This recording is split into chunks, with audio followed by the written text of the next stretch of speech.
Okay, we are live. I see my green button on the screen. Hello, everybody. It is Thursday, June what, 2nd? Second or third? Yeah, thank you. And you are tuned in to WJZZ Cool TV. This is Jazz Katz Radio.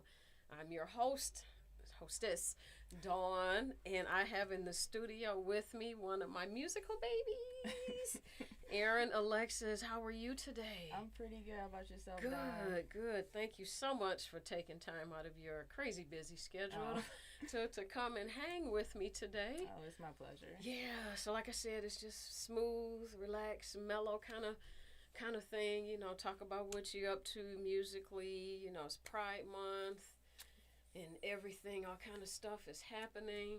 And I'm like, parades everywhere and parties. I'm like, whoo. I'm like, okay, I got to pace myself and see what's going on. So what do you have going on? Musically right now, I'm kind of in student mode a little bit. I put myself in student mode this year because there's a lot of things that I want to build upon and learn. Okay. So I'm getting my arranging skills together. I'm getting working on my flute skills as well as the saxophone. Okay. Getting spaces set up. Getting spaces set up in my place to be able to focus on my music and whatnot. So, but I'm very much in student mode. Taking, as I said, flute lessons. I've picked back up saxophone lessons. Found a teacher. Oh, nice. Okay, good. With Bruce Williams. Met him through Jerry Allen back in a jazz camp quite a few years ago, but I'm taking lessons with him. Wonderful. On saxophone. So I'm just very much this year I'm really trying to polish myself, polish my craft. Good. And exploring my other talents and trying to combine them into my music. Yeah, because I was talking to a gentleman today, talking about I want to get a flute again. Played flute in elementary school. That's been a long time ago. And it's just been on me. So we were talking, and someone's they're having a sale this weekend. They're selling a ton of equipment out of a trailer. I think it's in Clawson, Berkeley, or somewhere. And I mean, they've got drums, saxes, flutes, and everything. So I'm gonna go by and take a look. And the gentleman Tim, he's like, Dawn, don't buy a cheap one. He said, Dawn, you can find a decent one for like $100. And I'm like, okay, but I'm like, I haven't played flute since elementary school. I'm like, so he said, Dawn, it's easy, just pick it up. You'll find a teacher, you know. And I'm like, okay. I'm like, I'll do it, you know. I'll play for myself, you know. I won't get on anybody's stage to embarrass myself. Right. So, so wonderful. Now you're at what, Wayne State? Well, I had to take a break. Okay. Life came up. I had to take a little bit of a break, but my goal is to go back fall semester of 2022. Oh, so good. that's the reason I'm putting myself in student mode right now, because I really want to get things together so I can go do my senior recital at Wayne State University and get my degree next year. So that's the main goal right now. Already. Is to get my degree, is to finish that degree. Wow. God, man, you guys are like flying with this age, because it's like, you know, a lot of the younger cats, I think I met them, they were like high school. And now, you know, a couple of them have like graduated college already. And I'm like, wait, where's the time going? I'm like, no, because I had Trinino Lowe in here last week, and he's going into his sophomore year at Michigan State, you know, and I'm going to blink and he's going to be graduating. Yeah, I got to beat him. Uh-oh. I'm like, I got one thing left to do. I got to get in this sophomore year. I got to beat him. I think you will. I think you will. So, kind of, how did you get involved in music? You know, I was kind of reading your bio, you know, at the age of 13. You know, but kind of what drew you to music, and primarily, I guess, the saxophone? Well, my dad's side of the family is very musical. They all had their own band when they were younger. He has 4 brothers. He's one of 6. Oh, wow. So he has 3 other brothers, and they all played instruments. My dad played electric bass. And so 2 of my uncles actually still professionally play. Maurice Whitsett and Mark Whitsett. They still do play professionally. So I kind of grew up around music. They were always giving my dad jazz tapes and, you should check this out. You should check this out. And as a kid, in the car and at home, I would hear these jazz tapes, and I would hear the music that on these cassette tapes, and there was one that stood out to me called Reggie Among Friends. Okay. So there's a song on there that had a saxophone solo on it, and I just fell in love with the saxophone on that cassette tape. I actually still have it. Reggie Among Friends. Yeah, that was really Reggie Young Among Friends. Oh wow. And so growing up and listening to the music, and then my dad would tell us stories. He would go down memory lane, and he would say, you know, we played here for this church, and then we would play this, and we would go here. And so I would listen to my dad talk about his younger days of playing, and I was just starstruck. I'm like, oh my gosh, I want to do that.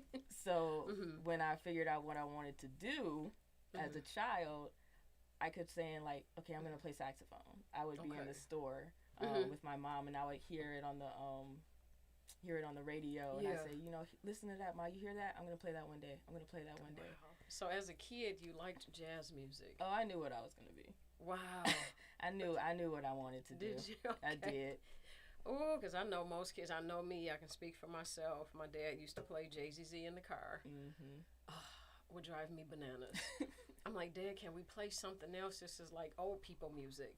And, you know, of course, he would ignore me and everything. And, you know, so, of course, the older I got, you know, I grew to love jazz.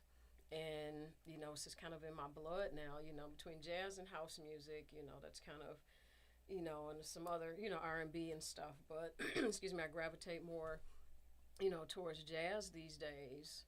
And I love it, you know, and, you know, and I'm a big, huge supporter, you know, of, you know, the music, especially the babies when I get a chance to get out, you know, and, you know, to see performances and stuff, you know, I just love it. You know, had a chance to see you on stage last year at the Jazz Festival. Oh, yeah, that was a lot of fun. with Galen, you know, so how was that experience for you? It was awesome because it was my first time playing with Galen, and I was like, oh my gosh, I get to play with Galen McKinney. And then I was like, Jazz Festival, no doubt. For the Jazz Festival, and then I was like, oh wait, I'm playing with Galen McKinney at the Jazz Festival. Like, hold up, wait. So I actually because I work a day job, but my job gave me the flexibility where I would take entire days off just to practice, just so I could be ready. And being on that stage with Galen, it was just like amazing because I'm playing with I had played with Raphael Staten before, but I was playing with these musicians that I had never played before. So I get to connect with them, like both meet them musically on stage as well as, you know, in person. So it was, you know, playing for the Detroit Jazz Fest of finally actually being on a gig was, you know, part of a goal of mine, something I really wanted to do. I love the Detroit Jazz Fest. I love it so much. Yeah, I'm kind of keeping my fingers crossed. Hopefully they can take it back outside this year. You know, because last year was just weird. Yeah. You know, just kind of being stuck in a room. And, you know, not being able to kind of see your musical idols kind of walking around, you know, like in the lobby or even just walking around downtown, you know, and, you know, just standing there watching it. You can't say a word. You know, had to turn the ringer off on the phone. Yeah. And it's like they didn't want you to record anything. And I'm like, just sitting there like, oh, God, I'm about to die. Because, you know, because I'm used to like yelling and screaming and clapping and, you know, seeing people walk by. And it's like, oh, God, there's Dede Bridgewater. Oh, my God. You know, and it's like you're in the room and all these cameras and lights. And I'm like, oh, God. Yeah. You know, so now do you think you're going to play this year or? I definitely believe I will be playing this year. Okay. I believe it. Because I know the application process is open. It is. And everything. But, so. You'll probably see me there. Yes. Y'all hear that? She's going to be playing. She's going to be playing. Keep an eye out for her. Keep an eye out. Yes. You will probably see me there. I don't want to spoil any details. Right. Jazz Fest and beyond. And beyond. Just look for my name. Yes. You can say, I saw her on Dawn's show. Yes. Yeah. You know, looking at your bio, Jessica Caramore, how did that come about? So I was at Wayne State. I want to say it was probably my sophomore year, junior year, and I had played for the Winter Festival. Okay. I got a gig through Edward Gooch, and he was teaching at Wayne State at the time, and he connected me with someone who was like, here, I'm going to give you this person's number. I need you to connect with her. So I did, and I played for the Winter Jazz. What's it called downtown? The Noel Night. Oh yes. Yeah, I played for Noel Night. So that was a cool experience. But how was that in the cold? I played in a yoga studio, so it actually wasn't too bad. Oh, gotcha. Okay. Oh, that was perfect. Yeah, it was. Yeah, it was. But it was Mama Ngia, is what we call her, Ngia, and she Dynamic lady. She connected me with Jessica Caramore, and Jessica called me. I didn't know who she was, but I finally got this phone call, and I was there. She was like, "Okay, I heard about you. Can you play rock?" Never played rock in my life before, but I was like, "Of course I can." Like I better. Yeah, I can. Yeah, I can play rock. I can learn. Yes, exactly. So I go to the first rehearsal, right? And the first time I see Jessica Caramore, I see this person who's just like, she has all this jewelry on, she's got blue hair, and I'm like, who is this person? And I was like, oh, that's Jessica Caramore. So it's amazing being connected with them. I love my Black Women Rock sisters. It actually has been, I miss it. We haven't been able to play Black Women Rock last year or this year. So I definitely miss everybody, the energy. It's such an amazing movement. So you think it's coming back next year? I'm not sure, but I really hope so. Because as I said, we're all like sisters in the band. We have this whole sisterhood. Right.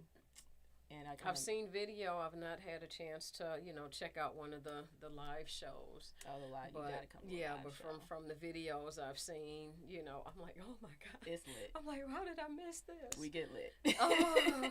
It's pretty lit, so. Oh gosh. Oh yeah, and I saw that. So I'm like, I've gotta, hopefully it'll come back, so. But yeah, there's a lot of power in that sisterhood. It's a lot of power in that group, and what Jessica brings us together, it's just such a powerful connection among Black women who play this art form, who you don't necessarily expect a Black woman to be playing rock, but here we are on stage jumping around, screamo, heavy metal, like funk, all of that, and it's all a tribute to Betty Davis, and we know she appreciates that.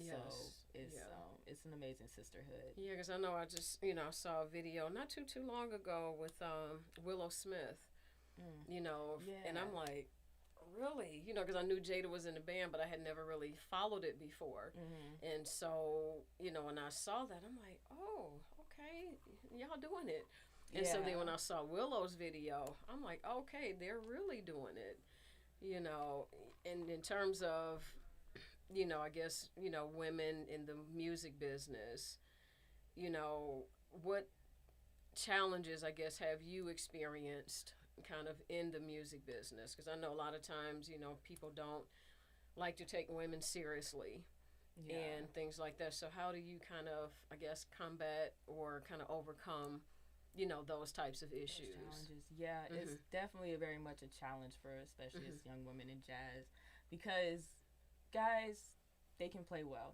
They give their 100%. I feel personally, when a woman walks on stage, I have to give 200%. I gotta rise above and beyond, because the whole quote unquote she can't play. They see a girl, especially with a saxophone, especially a baritone saxophone, and I'm like, I'm 5'4", playing a baritone sax, and I get, when people haven't heard me, they're like, oh, you play that big thing, right? And then I get up there, and I'm like, I gotta blow. I gotta bring the power. I have to do twice as much work, twice as much energy, just so they can say, oh, she can play, just so that you can get the recognition of being a musician, not just a woman holding an instrument. So you always have to just give it all that you have, and then even more, just to be able to gain the respect. Because I know growing up, when I first started playing, I was actually bullied a lot. Oh, really? I was bullied a lot. I was teased. Oh, you can't play. Oh, all of the, a lot of the guys would bully me and tease me and wouldn't take me seriously. It was actually when I picked up the baritone sax in senior year. What drew you to the baritone sax? I did not want to play that thing. It was so big. I did not want to play that. I'm like, I'm an alto player, but then I went to Interlochen Arts Academy for my first semester, my senior year of high school, and they already had alto players, and Bill Sears, who's retired now, but he was my instructor at the time up there, he was like, well, you're going to be on Barry, and I was like, I don't want to carry that giant thing, because if you know, I don't know if you know anything about Interlochen campus, but the campus is out in the woods, right? Yes, it is. And so the shed that we have concert band in is all the way in the back of the woods from the dorms. Like, it's a long walk.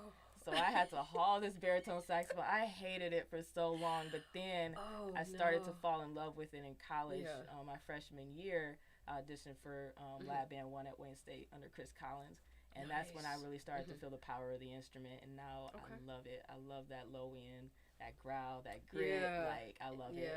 Yeah, it is nice. Everybody, you are watching WJZZ Cool TV, Jazz Katz Radio.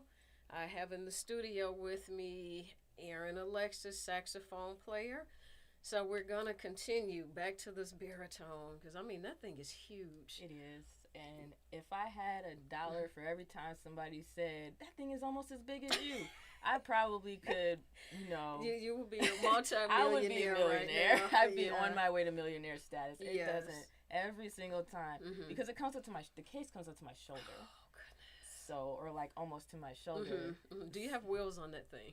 I don't, but I need to invest I need to invest in a case that does. I do need to invest in a case that does. But yeah, I said I hated it at first, but now I fell in love with it in big band, and I love playing big band music. So I loved being that bottom end of big band and medium group. Wow. So yeah, because I've had conversations, you know, with Galen McKinney, you know, a drummer, and of course, you know, the guys, a girl drummer, she's not anything. And I'm like, you know, a lot of people outside of like Sheila E. or Terry Lynn Carrington, you know, that's pretty much what most people know, or who they, you know, that's who they know. Right. And, you know, kind of working with Galen, you know, trying to, you know, I guess change these stereotypes. And even a few months back, she did an interview.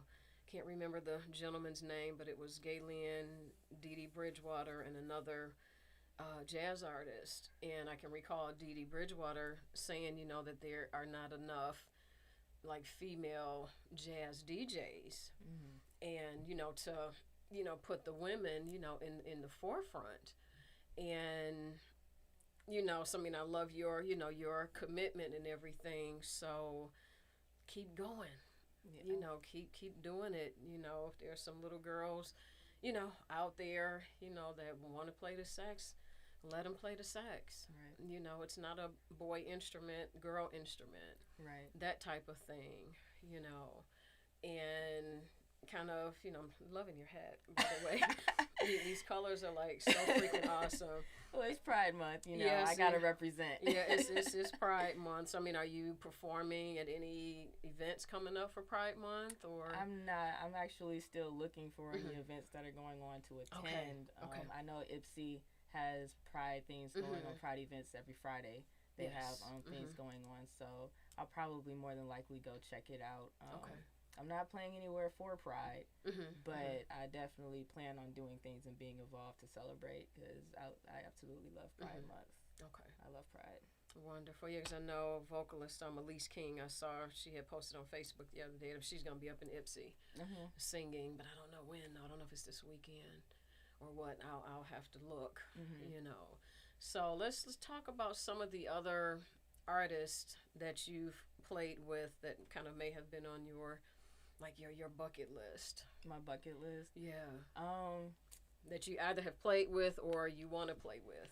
I want to play with Dede Bridgewater. She's powerhouse. She looks so much. It looks like it's so much fun being on stage with her. I love her aesthetic. I love what she brings, the energy that she brings to the stage. She gives it all every time. Yes. And she has fun while she does it. And I want to be on that stage having fun with Dede Bridgewater. I'm like, I want to be amidst that energy on the stage with her. So that's definitely a bucket list item. Who I would definitely want to play with.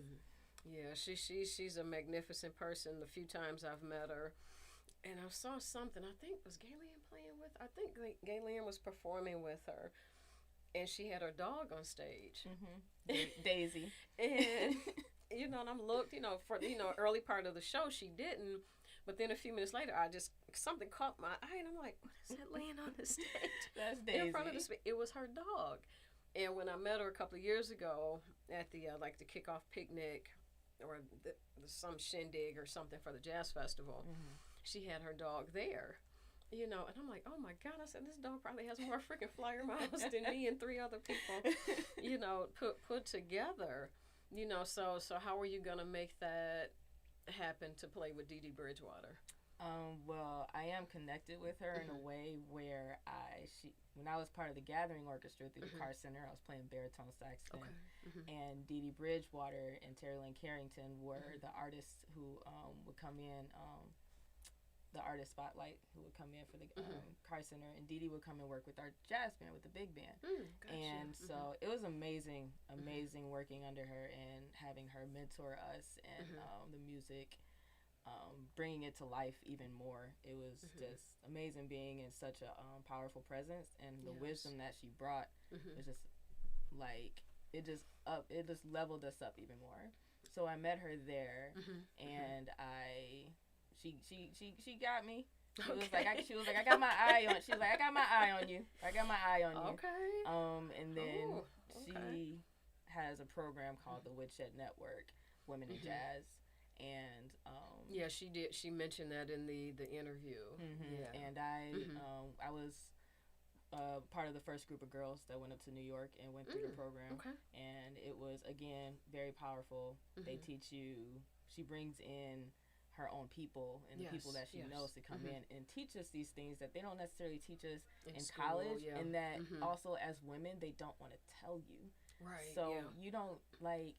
As a woman trying to get in the industry, you need to know how to sign, how to read a contract. You need to know how to do publishing. You need to know how to copyright everything.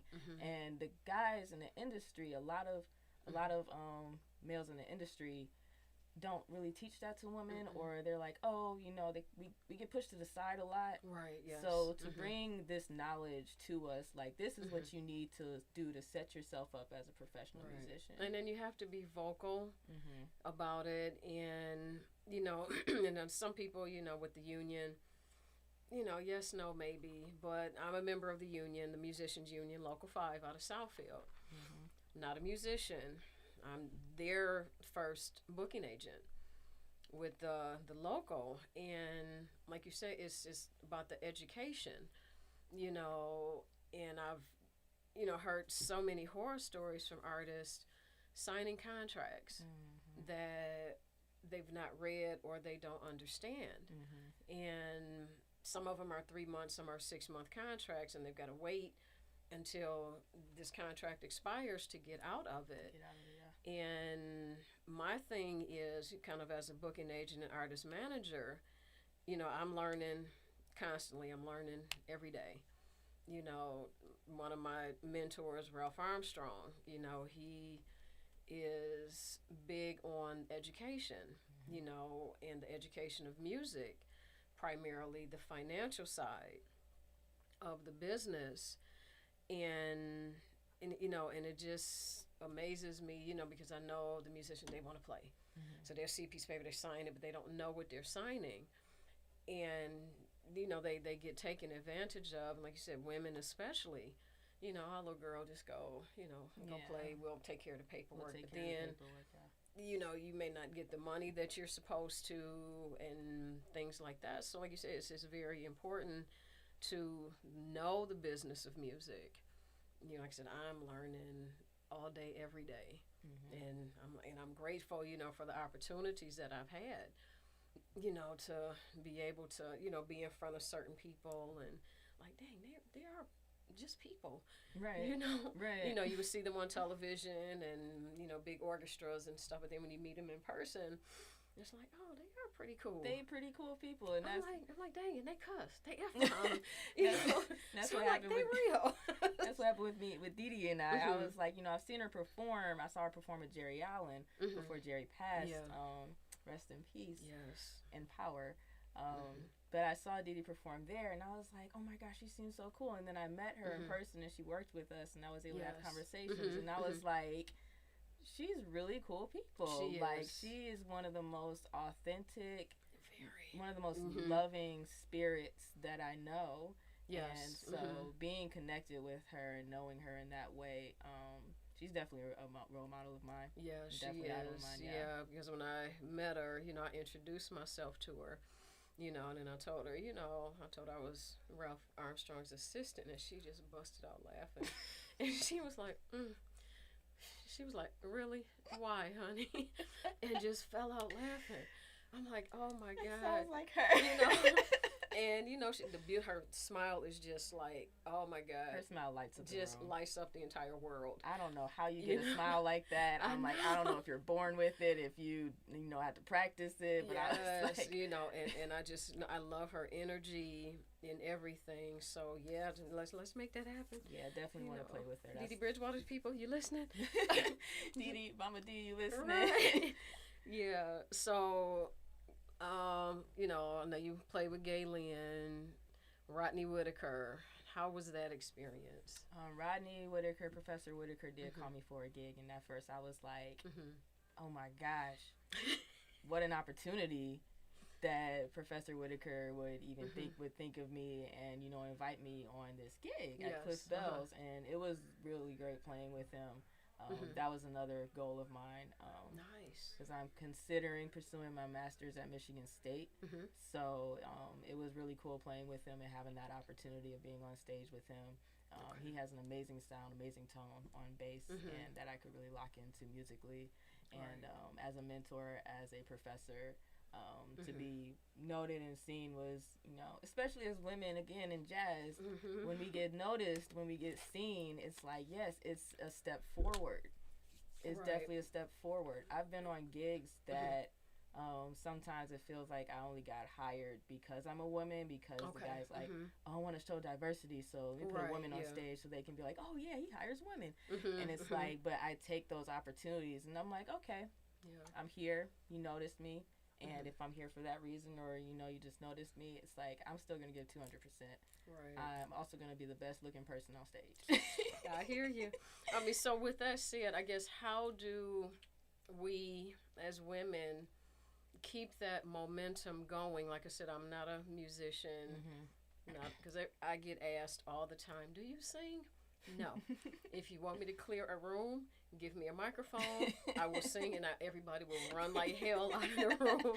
Either that or throw food at me. One of the two will shut me up. But, you know, how, especially someone like me, like I said, booking agent, artist manager, member of, you know, Detroit Federation of Musicians and the American Federation of Musicians. I'm a licensed booking agent through that agency. So how do we change, I guess, that dynamic? How do we get people to recognize women as contenders, not necessarily in jazz, in music, you know, R&B, okay, if you show boobs and booty, yeah, you know, but the environment of jazz, how do we keep this momentum going? Well, you always have to perfect your craft no matter what it is. No matter what it is, you always have to perfect it. You always have to continue polishing it. And it can be very, very discouraging when you get on stage and when men say these different types of comments, like you can't play, or sometimes they criticize very harshly because you're a woman. They may come down on you sometimes, but it's easy to get discouraged and want to just put it away and be like, you know what, I just can't even look at this right now. It's so easy. But polishing and perfecting whatever you do and being vocal. There's no room for hesitance. There's no room for being timid. One of the things I learned with Bruce Williams when I was at Jerry Allen's camp with him, studying with him, he told us, he was like, look, as women in jazz, you have to be bold. You can't have a small little sound. Like, you got to put some power through that horn. You got to put some power behind your voice. There's no room to, let me just shy back, or, let me just do this. He's like, no, you got to do everything big. You got to put yourself out there and not be afraid to blow. So even as women in other fields, you got to put yourself out there and be vocal about what you want to do. Be vocal about what you want, your ideas. It's easy to get over-talked. Men talk over you, and it's easy to get buried. In a lot of instances, I'm sure you know, you're boisterous, you're vocal. There comes the B word, and it's like, really? And, you know, being in corporate America, it's like, you know, I'm like, okay, really? Because I'm vocalizing my issues with you, and you're not taking me seriously, you know, but that's something that's been going on for centuries. You know, I don't think it's not going to go away right away, but we've got to continue to build that momentum. Most definitely. In everything. And, you know, especially in the music business, the jazz world, you know, it's so heavily male dominated. Yeah, it is. And, you know, trying to book for shows, you know, different venues, men are pretty much over, you know, everything. And I'm like trying to cut them at the knees. I'm like, you know, come on, call me back. Right. You know, call me back. Give me a chance. Like, you know, give me that opportunity. Yes. And then that opportunity isn't always going to be given to you. Sometimes you got to go look for it yourself. Sometimes you got to take that step out there. That's why I mean, you got to be bold. You got to go to these promoters and say, hey, is there a way? Is there a slot? I have my materials. Have it ready. I have my materials. I have my kit. I have all of my things in order and ready. You know, taking that step forward and introducing yourself and getting connected with those men who are the decision makers. Make the decision makers. So it takes you taking a step forward instead of just waiting on the opportunity. You got to go find those opportunities sometimes. You got to go out, and if you can't find them, make one. Absolutely. Make an opportunity for yourself. I love that. Make an opportunity. Right. Find some way to get your foot in the door, or even making your own opportunity. Make it unique. Make it your own, and people will start to notice. You know, but those opportunities aren't always just gonna come to you. Sometimes you gotta look for it. Right. Sometimes you just gotta make your own. Absolutely. Everybody, you are tuned in to WJZZ Cool TV. You are watching Jazz Cats Radio. Tune in. Check us out on YouTube, Twitter, Twitch, and Facebook, I think. Yeah. Thank you. I'm like, it changes every so often. And I am gigging here with Aaron Alexis, saxophonist, having a great dialogue, actually. And you know, this light on, off, on, off. I love you guys. You know, kind of still, you know, because I know back in the day, you know, they had music programs in school. Music programs went away. They're slowly kind of coming back. And, you know, because even back then, there were just a handful of girls, you know, in the music program. You know, do you see that changing? Do you see more women kind of getting into the music program, especially at the college level? At the college level, definitely. I do see some women, some young women, my age, older, whatnot. I do see young women, a little bit more young women starting to pursue and starting to actually go for it. And when I do see other young women, if it's like, you know, a high school student or something, when I see her, I take her under my wing. Good. I've had, you know, I've had a couple girls at DSA that's like, oh, I see you play trumpet, or you may play saxophone. I had a saxophone student. And when I see those young girls, I just take them under my wing. I'm like, I try to be encouraging. I try to be that example of, hey, you can actually do this. You can make you can make a life out of this. You know, you can pursue this. Don't give up. You know? Do you tell them the dirty side of it? Oh yeah, I tell them all of it. I tell them all of it. I tell it all. I'm like, look, this is what you're gonna deal with. This is what you might have to do. This is what, you know, da da da. You know, I line it up for them when they, you know, are responsive and whatnot. And when it comes to other young women in jazz, it's like a sisterhood. Because it's not a lot of us. So when we see each other, it's like, sis. Right. It's like, oh my gosh, another woman playing jazz. What's your name? Let's get connected. Let's stay connected, because there's power. Right. And exactly. There's not a lot of women out there. So when we see each other, it's like a sister. You're automatically like a sister. Sometimes I feel like people in general in the music community see each other as competition, because sometimes it's so hard to get those gigs, and you feel like you got to outblow or outplay or be better than. Right, exactly. But it's also important as women to, when you see each other in jazz, introduce yourself. Get to know them. Right. Because I mean, it's the same way kind of in the booking business and everything. You know, I've had some run-ins, you know, with a couple of people, and it's like there are a ton of people to go around. You can't manage and book every single jazz artist in the city of Detroit or Oakland County or Macomb. You know, you just can't do it. And so I'm like, okay, let me step back. You know, and it's like, okay, I'm in the union, so a couple of steps up, you know, and everything. But that competition, you know, is very strong, you know. And how encouraging are the professors or the teachers you've had in encouraging you to keep going? Very encouraging. Okay. My saxophone teacher was in high school was Jeff Ponders. He's an amazing saxophonist as well as also amazing businessman, self-starter. Yes. And on both sides.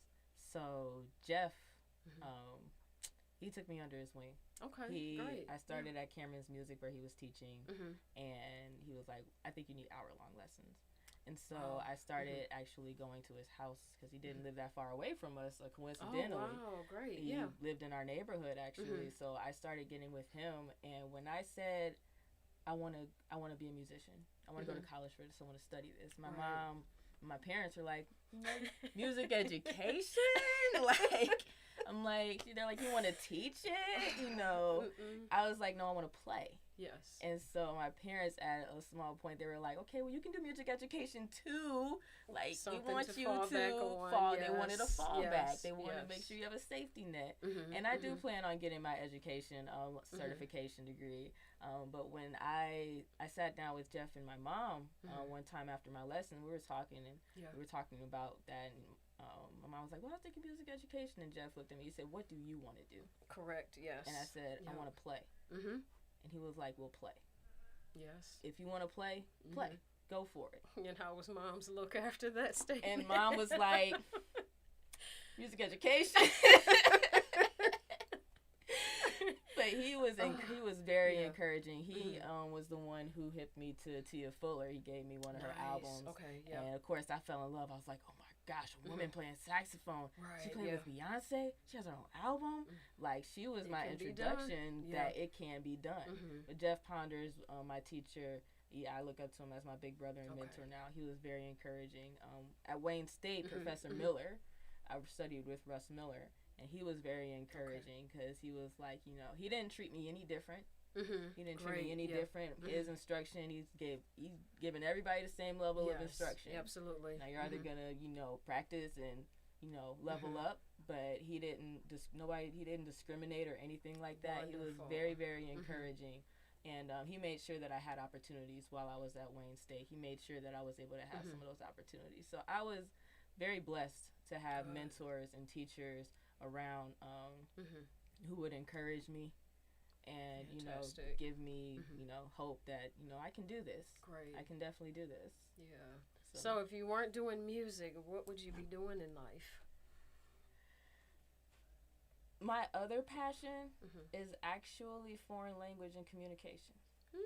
I am very, very interested in foreign cultures and especially language because a lot of people even refer to music as a language, but I just find it fascinating how we communicate with each other and how also fascinating it is that a lot of people in America especially don't learn foreign languages outside of, you know, you get Spanish or maybe French in high school. Yes. You get the option, but it's very, very important to be able to communicate outside of your culture, outside of where you live.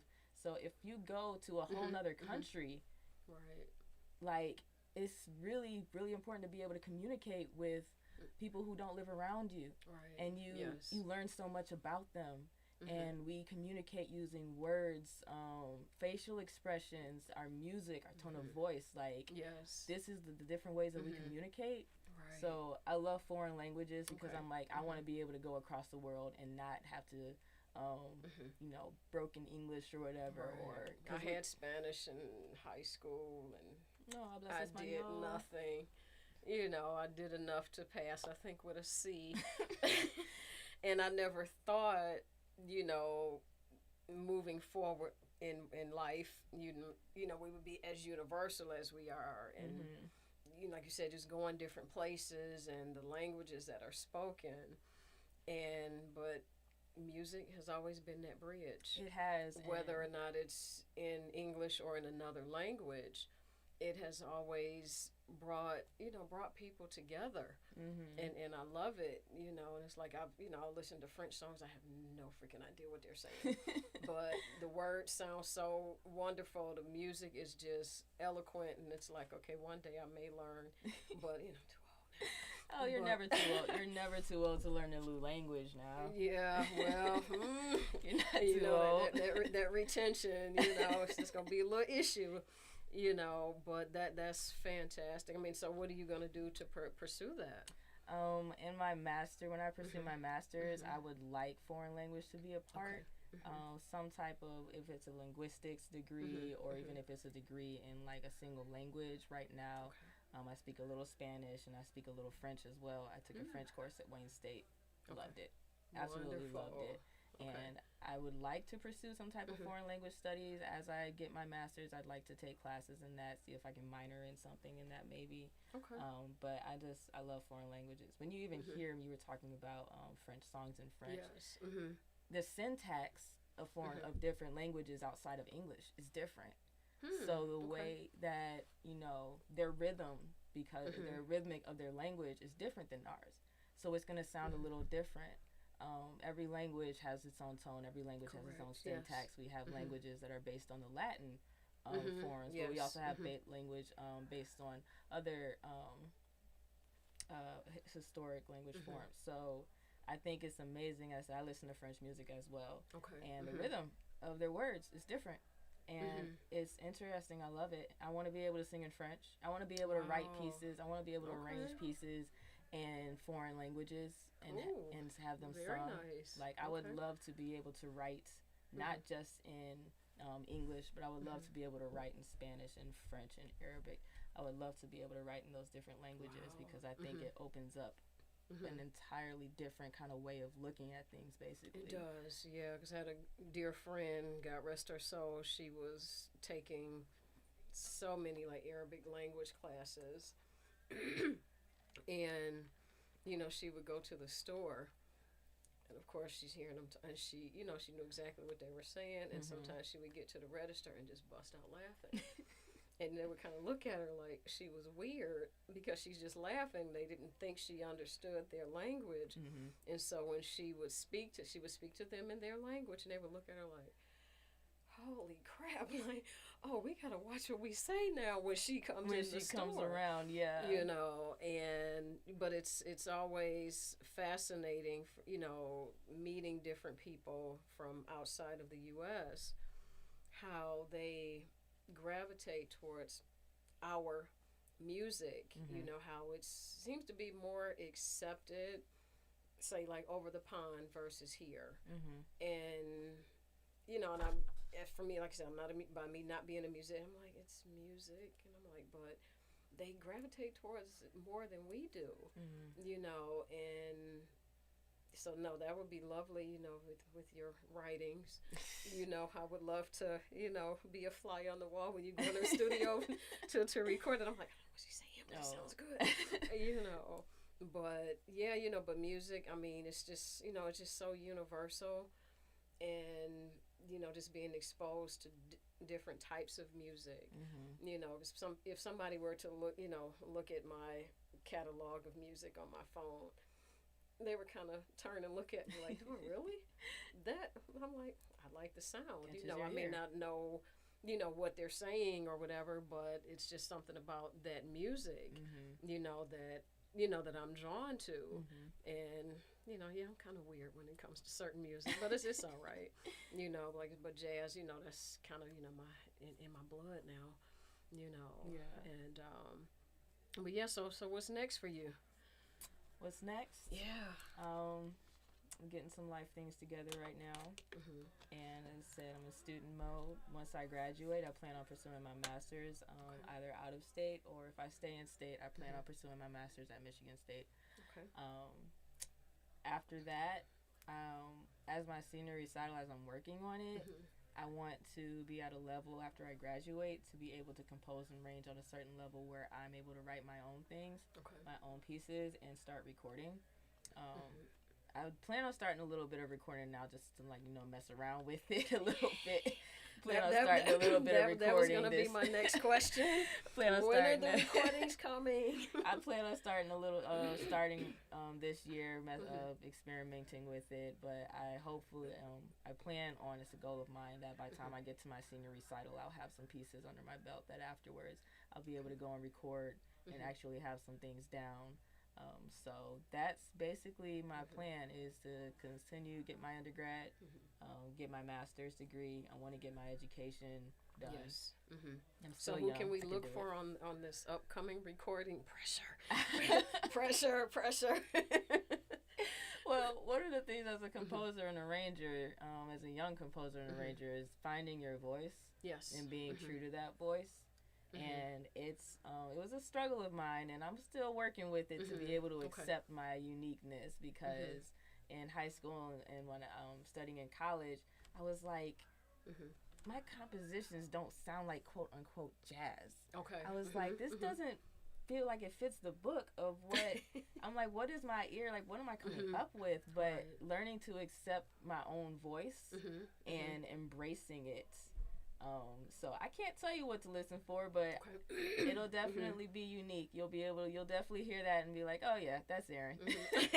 But accepting my voice, embracing my voice and my talents, because I also write poetry and I also write spoken word and a little rap. So I want to be able to blend those talents in with my arranging and composition. So as I said, I have a very different voice that I can't wait. And that's perfect. Because you can, kind of create your own niche with it. And as small as this world is, there's probably somebody that's kind of similar, not exact, but very close, in that, in that process. And I'm looking so forward to hearing that. It's coming. I mean, because it's just so much, so much talent, and because I call y'all my babies, my little musical babies, and just watching, watching you guys grow up, it's like, oh my goodness, because I had Trinino in here last week, and, I had him laughing because I could remember seeing him, hanging out at Bert's, and just kind of like this little jumping little jelly bean. He still is.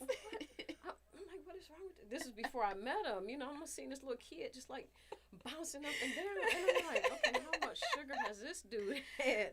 That's my little brother right there. I love Trino. And, so he would get up on stage, and it was like, I'm like, oh my goodness. And so like watching him grow up and, college now. And I'm like, oh my God. I'm like, y'all growing up too fast, but I'm looking forward to, to supporting, the young lions, and kind of, giving them a platform, because I've had a few people kind of ask me, kind of what the focus of my show would be, because I never thought I was going to be doing radio again.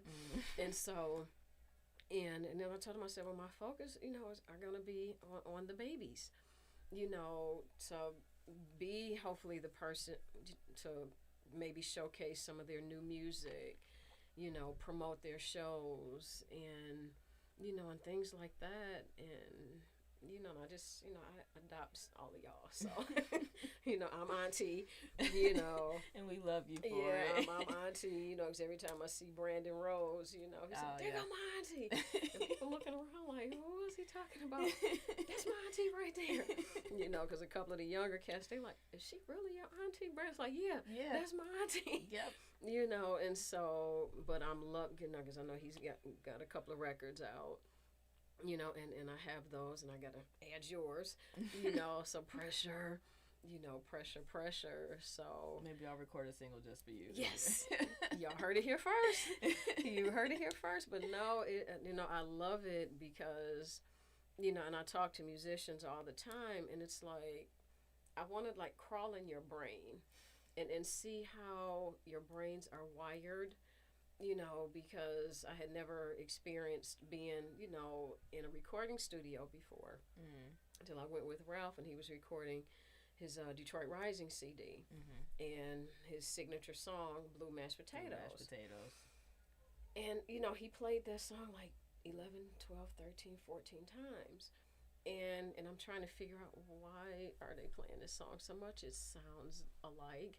But, of course, the ear, is different. The writing process, I do remember learning how to write and read music in junior high. I got away from it.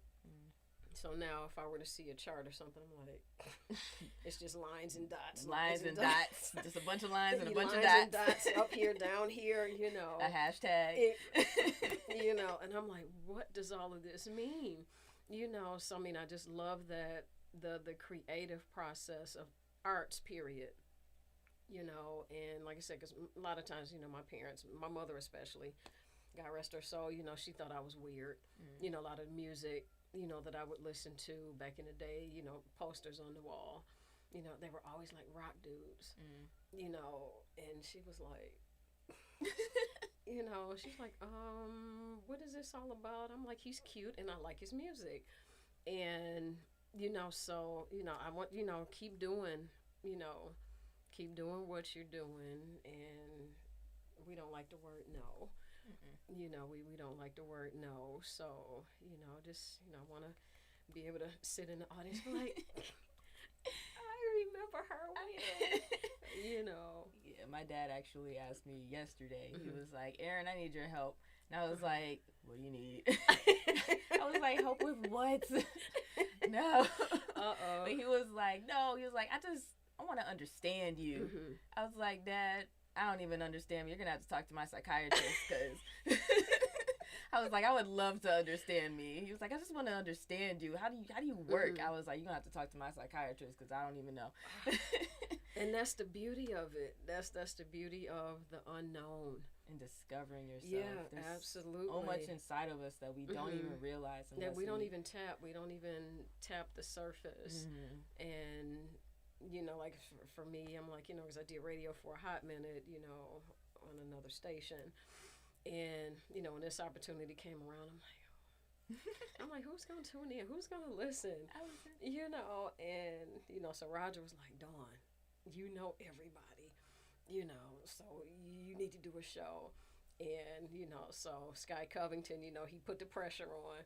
She called me, you coming to the studio Thursday? And I'm like, yeah, but I'm not ready. I said, I'm not prepared.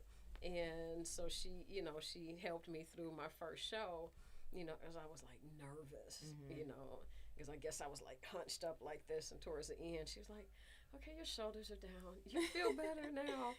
And, so I would just, I want to, get my babies in here, so we can talk. I mean, I would see, like Trino, I didn't really get a chance to, sit and have a conversation. And loved it, so it's like, my babies, if you're listening, I need you in the studio, but it's, and I'm loving, what you're doing. Continue to stay true to yourself. Always. It's a ton of naysayers out here. And, and I'm loving, what I'm seeing, with Pride Month and everything. And I'm loving it, and my cousin, I'm waiting to see what he's going to be getting into this weekend, but he's working so much, but I know there's, it's a lot going on, and, and that's still a sore spot for a lot of people, which that's a whole nother topic. Off topic, off the radio, off the air, kind of topic. But, I don't see what the problem is. It's like we're all human. And, and how people are being treated. I'm not even going to get started. Well, it's not easy. It's definitely not easy. even being queer in the jazz community, because I identify as gender fluid. I identify as both man and woman. So it hasn't been uncommon where I walk in there and I have a full suit and tie, ready to roll, and I don't even have a pair of heels on. I'm wearing Oxfords, and then I've gotten some side eyes that's like, because it's funny. I've been on gigs, and it's like, all right, guys, you know, blazer, white shirt, no tie. Girl, Aaron, just wear whatever you want. I don't get it. Aaron, just wear what you want. I don't get told what to wear. So you don't know. I might show up in a suit and tie. I might show up, you know, in some pumps and a blouse. You don't know, because I get told just